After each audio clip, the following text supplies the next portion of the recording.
There are exactly 1.5 different games of rock, paper, scissors. Or maybe you call it Rochambeau, or Schnick, Schnack, Schnuck. Or if you happen to hail from early 19th century Japan, Slug, Frog, Snake. So obviously there are like 5 bajillion names for this game. But how many different ways can one of those games go down? And what does this weird shape have to do with it? Well, on the surface it's pretty simple, right? Player 1 can choose either rock, paper, or scissors, and player 2 can choose either rock, paper, or scissors. And just like if you were trying to put together an outfit from exactly 3 different shirts and 3 different pairs of pants, you can pair each of player 1's choices with each of player 2's choices, which gives you 3 groups of 3, or exactly 9 different games of slug, paper, scissors. But wait a minute, let's look into the game mechanic a little bit, and make a graph of who beats whom. Rock beats scissors, scissors beats paper, and paper beats rock. But if the 1001 different names for this game have taught us anything, is that these labels are pretty arbitrary. We might as well call scissors paper, paper rock, and rock scissors. From a strategic perspective, all 3 moves are basically the same. In fact, an early Japanese name for the game seems to have been the 3 who are afraid of each other, which hints at the strategic equivalence of the 3 possible moves. So from this perspective, there are really only 3 possible games of Schnick, Sham, Scissors. Either your friend beats you beat your friend, or it's a tie. And look, I know some of you are going to say, well, isn't that true of any game? In chess, you can win, lose, or draw as well, so are there only 3 games of chess? Well, no, because while there may be only 3 possible outcomes to chess, there are countless strategically different paths to those outcomes. You can rename the pieces all you want, but it doesn't reduce the inherent complexity of the game. With rock, paper, scissors, on the other hand, rock beating scissors is truly strategically identical to scissors beating paper. It's just a renaming of the same gameplay. So, unlike with chess, after accounting for symmetry, there's only one possible path to each of those 3 possible outcomes, which is why I say there are only 3 different games of rock, frog, bow. But even then, this is all from a first-person perspective, where you are going up against your friend. Someone on the outside would just look at this and see 2 friends playing a quick game of the 3 friends that are afraid of each other. And because you're throwing down your slugs at exactly the same time, there's no real difference between you and your friend. Which means that 2 of those 3 outcomes, you beating your friend and your friend beating you, are really the same outcome. One friend beat the other friend. This outcome is still different from a draw, but I think you'll have to agree that this means that there are really only 2 different games of rock, paper, snake.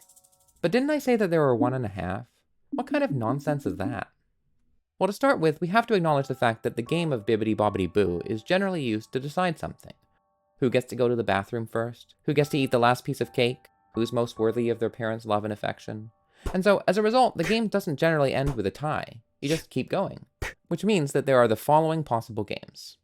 Either someone wins in the first round, or the first round is a draw and then someone wins in the second round, or the first 2 rounds are a draw and then someone wins in the third round, or, well, the truth is this could theoretically go on forever, which means that there are really an infinite number of games of Hickory Dickory Dock. Well, aside from being far less effective clickbait for a YouTube video title, it doesn't really feel like there are an infinite number of games of Hickory Slug Toenail. I mean, I don't know about you, but I've never played one that's gone beyond like 5 rounds. Because while there are an infinite number of possible games, they become infinitely unlikely, and rather quickly at that. So if you'll allow me, and I suspect you won't, let's make a little tweak to the question and ask instead, how many games of Row, Row, Row Your Boat are there in a match of Row, Row, Row Your Boat? Or rather, assuming players play randomly, what is the expected number of rounds? Well, to start with, since 6 of the 9 possible pairings result in a winner, there's a 2/3 chance that there's just 1 round. Then, in the 1/3 chance of a tie, there's a 2/3 chance that it ends on the second round, meaning that the overall chance of a 2-round game is 1/3 times 2/3, or 2/9. Based on similar reasoning, the chance of a 3-round game is 1/3 times 1/3 times 2/3, or 2/27. And so it goes. On and on, round after round, potentially forever. In general, the chances of an n-round game is 1/3 to the n-1 times 2/3, since it requires n-1 ties with probability 1/3 before the final decisive round with probability 2/3. And we can actually pull the 2 out of that expression to get 2 times 1/3 to the n. To find the expected number of rounds in a game, we simply take each possible length of game and weight it by the probability of that length of game occurring, which gives us this infinite sum, which we can rewrite a little more compactly like this. And sure, the sum has an infinite number of terms, but they get so small so quickly that it actually approaches a finite value. There's kind of a fun trick for calculating it, which I'll put up briefly for those of you who are interested.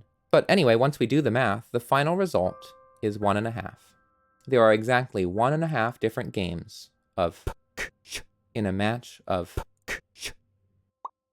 By the way, if it helps, which it almost certainly doesn't, we can think of the expected length of a game of hot cross buns as the volume of this shape. See, each little block represents one possible game sequence. The area of its base represents the probability of that particular sequence occurring, and its height represents the number of rounds that sequence would take. So its volume, base area times height, is the number of rounds weighted by the probability. These are the 6 one-round outcomes, and then the 18 two-round outcomes, and so on. The longer the match, the taller the block, but because long matches are increasingly unlikely, the blocks get thinner and thinner and thinner. Add up the volume of all of the blocks, and you get 1.5, the expected length of a game. And look, we can even view it from the bottom and see the exact diagram that I was generating earlier, a kind of floor plan showing the probability of every possible game sequence. Speaking of which, what if we played that diagram like a musical instrument? Or if you're not that into weird mouth sounds, we can map rock to a kick drum, paper to a snare, and scissors to a hi-hat. So if I click here, I can hear the 1-round game where paper beats rock. And if I click here, we hear a 3-round game.